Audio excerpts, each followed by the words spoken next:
jàllaat ci beneen actualité cette fois-ci dafa soxal moom général Moussa Fall coow loole sax je pense que wax nañ ko fii ça fait 2 wala 6 mois yoo xam ne ñu ngi doon ci ñëw suñu sukkandikoo nag ci yéenekaay bi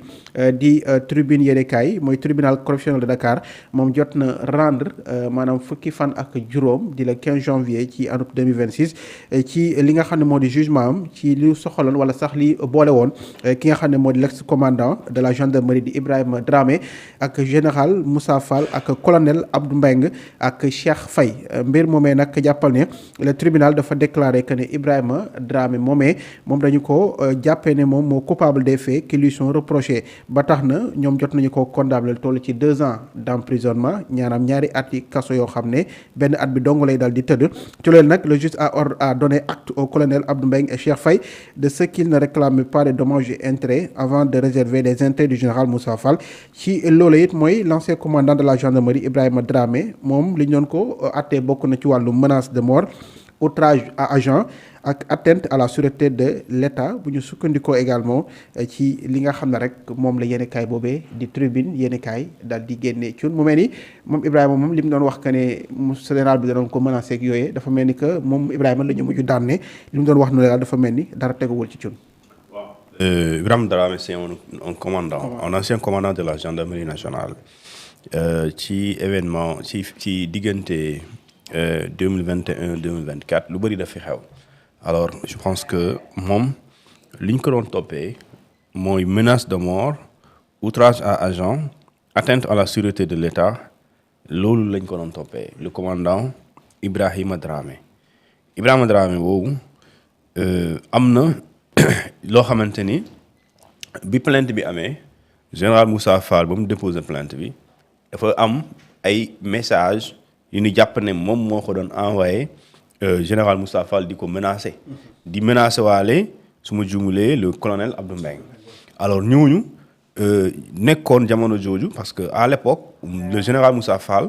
moo yëlifoon toute la gendarmerie nationale c'était le haut commandant de la gendarmerie nationale mais aussi le directeur de la justice militaire donc ci la porte plainte contre Ibrahima Dramé pour menace de mort yooyu pour outrage parce que mooy kàddu joo xamante ne ñàkk orma jëmale ko ci agent moom agent la ak atteinte à la sûreté la mooy nas jëf joo xamante ni loolu lañ joxtoon jëf jooju li mu ci jublu woon rek mooy maanaam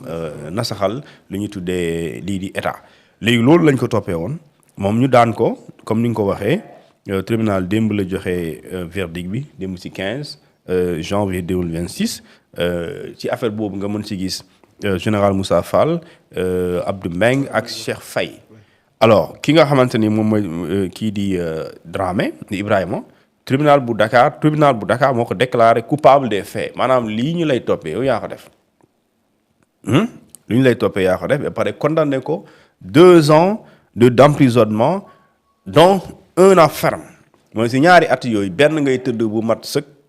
yeneen du ci des garaawul 2 ans dont 1 an ferme donc loolu mooy xibaar yi nga xamante moo fi ñëw léegi nag su boobaa ci wàllum dommage intérêt xam nga dafa am lu ñu tuddee réparation de préjudice et réparation de préjudice moral ou financier alors nit ki bu dee yow dañ laa tooñ su la neexee nga ne man garaaw toppeewu ma ko dara su la neexee nga ne ko nga ni tribunal bëgg naa ñu dàmp ma lu toll ci nangam selon yow ni nga xaymaa lu mu la yàqal loolu moom c'est libre léegi bu la neexee aussi nga ne baal naa ko soo ko baalee aussi tribunal day jël acte léegi nag li nga mënul baale par exemple mooy 2 ans de 1 an yi loolu moom yow mii ñu wax ne dañ laa tooñ mënoo ko baale même bu dee sa rakk la ngeen bokk ndey ak bàyyi su demee ba tribunal ne nous le condamnons à une peine d'une semaine mënoo wax ne baal leen ko sama rakk la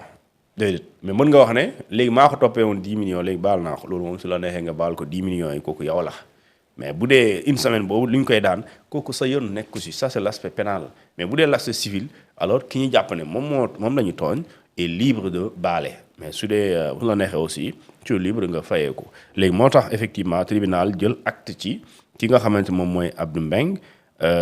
ak ki nga xamante moom mooy Cheikh Faye ñoom nee nañu réclamer wuñ benn dommage réclamer wuñ benn intérêt maanaam ñoom bugguñu dara ci lii maanaam bugguñu Ibrahima Dramé jox leen 100 francs loolu intéressé wu leen lu leen intéressé rek mooy ñu atte yoon décidé ndax dañu tooñ wala tooñuñu léegi su boobaa aussi les intérêts de Moussa Fall bu fekkente ne waxul man tamit bàyyi naa wala toppeewu ma ko dara ci wàllum dommage intérêt donc tribunal day considérer que aussi le général Moussa Fall doon réclamer en termes de réparation de préjudice dañuy jàpp ne tribunal dafay décider pour que Ibrahima Dramé di l'ex-commandant de la gendarmerie mu xool nan la koy fayee donc loolu mooy li nga xamante mooy l'information bi am donc de manière très simple ils sont tous des gendarmes ou bien anciens qui l'ex-commandant à l'époque di Ibrahima Dramé moom lañ daan pour menace de mort pour lu ñu tuddee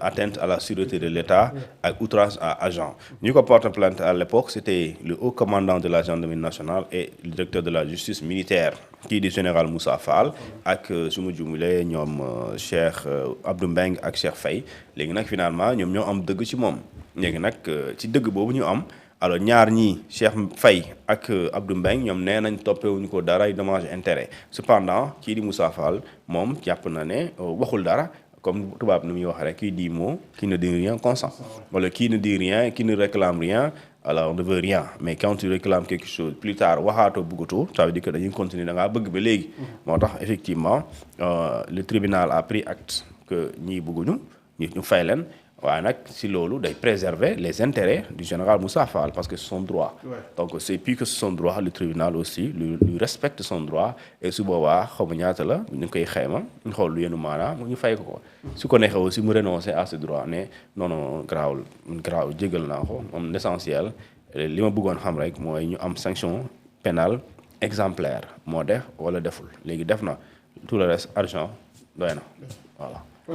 en tout cas mu ngi noonu selon mu ñu sukkandikoo ci tribune yéenekaay bi ñu jox bi la xibaar mooy général Moussa Fall am na ndam ci ki nga xam ne rek moo di Ibrahima Dramé kaala boo xam ne nag certainement bu ngeen fàttaliko ça fait 6 wala 7 mois yoo xam ne peut-être ñëwoon nañ ci en grand format mu doon ay jokkalante kàddu yoo xam ne amoon na ci ay tuumalante aussi yoo xam ne amoon na ci envoyante message sax amoon na ci suma juumul loolee nag le tribunal correctionnel de Dakar doon àtte démb finalement moom moomee nga xam ne moo di Moussa Fall daal di ci génn ak ndam merci beaucoup El Hadj Touré ngi lay nuyu bu baax di la ziar di la jox sa wàccuwaay merci beaucoup à Ibra également Moustapha Lo aussi ñu ngi koy nuyu bu baax en Pende Dieye également merci beaucoup d'être là di leen jaajëfalaat bu baax leen gërëm di leen sant di leen fàttali yéen si émission bii di Feeling Matinal tey ma ci ànd ak cun saa yaram yi moo xaw a sutante mu ngi noonu di ñàkk ne kalan yi la di ko seet bu baax di jaajëfal ñëpp ñi nga xam ne c'est les inconditionnels de cette émission te saa su ne aussi ñuy wéy di ànd ak ñun ci bile jotaay di leen fàttali également que ne tey mooy ajjuma nekk dernier numéro ci bile semaine di leen jaajëfalaat bu baax leen gërëm di leen sant tey moom dossier judiciaire dañoo xaw a takkarnaase dañoo xaw a bëri trop ci danañ jàllaat cun ci beneen ci bi nga xam ne rek moo di dossier aussi boo xam ne peut-être war nañu ko waxtaanee mu soxal l'affaire ki nga xam ne rek moo di Amadou Macky Sall di doom également ci ki nga xam ne moo di président Macky Sall ndaxte xam ngeen ne rapport bu CENTIF boobee daf ko jimoon baaraam ne moomee ak ay nit dañ ci lëkkaloo woon def jëf yoo xam ne daal lu doy waar ci loolee nag bu ñu sukkandikoo tey ci par rapport ak li nga xam ne rek mooy di libération yéeni kaay daal di génnee mooy kii di Saliou Sylla moom jot naa am